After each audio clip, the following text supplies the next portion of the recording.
માંડવી જૈનપુરી ખાતે ભાજપ પરિવાર દ્વારા આભાર દર્શન કાર્યક્રમ યોજાયો। માંડવી જૈનપુરી ખાતે સાંસદ વિનોદભાઈ ચાવડા મતદારો સાથે ભાજપ કાર્યકરોનો આભાર વ્યક્ત કર્યો। આ પ્રસંગે રાજકોટ આગ દુર્ઘટનાના મૃતકોને શ્રદ્ધાંજલિ અર્પણ કરાઈ હતી।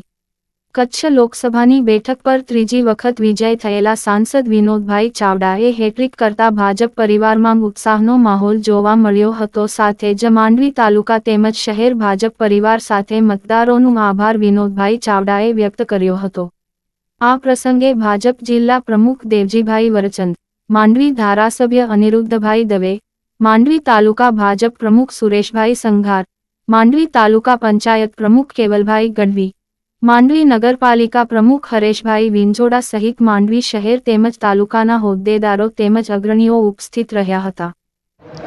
સૌ પ્રથમ તો તમારા માધ્યમથી હું કચ્છ મોરબીની જનતાનો આભાર માનું છું, ધન્યવાદ કરું છું, એમને શુભકામનાઓ પાઠવું છું અને આભાર દર્શન માટે દરેક તાલુકામાં અમે જઈ રહ્યા છીએ। આજે અમે માંડવી શહેર અને તાલુકાના સૌ મતદારો અને લોકોનો આભાર માન્યો છે। અમારા કાર્યકર્તાઓને પણ અભિનંદન આપ્યા છે, એમનો પણ આભાર માન્યો છે। અનેક સામાજિક સંસ્થાઓ, સમાજના આગેવાનો, અલગ અલગ સંગઠનો, જે લોકોએ આ ચૂંટણીની અંદર એમનો સાથ અને સહકાર મળ્યો હતો।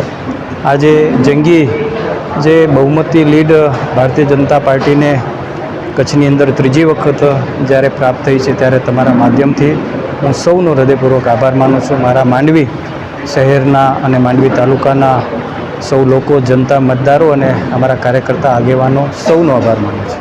સૌથી પહેલાં તો કચ્છની પ્રજા અને માંડવી તાલુકાની પ્રજાને હૃદયભાવથી હું એમનો આભાર વ્યક્ત કરીશ કે તેઓએ ત્રીજી વખત આદરણીય વિનોદભાઈ ઉપર વિશ્વાસ રાખી અને આદરણીય નરેન્દ્રભાઈના નેતૃત્વમાં ફરી એકવાર મોદી સરકાર અને ભારતીય જનતા પાર્ટીની સરકારને અવસર આપ્યો છે અને વિનોદભાઈને બહુ જંગી બહુમતીથી જ્યારે કચ્છની અને મોરબીની પ્રજા અને ખાસ કરીને માંડવી તાલુકાની પ્રજાની જે સહયોગ કર્યો છે ને જે સહકાર આપ્યો છે, જે મતદાન વિનોદભાઈની તરફેણમાં કર્યો છે, એ બદલ તાલુકાની અને નગરની પ્રજાનો હૃદયભાવથી હું આભાર વ્યક્ત કરું છું અને એમને ખૂબ અભિનંદન પાઠવું છું।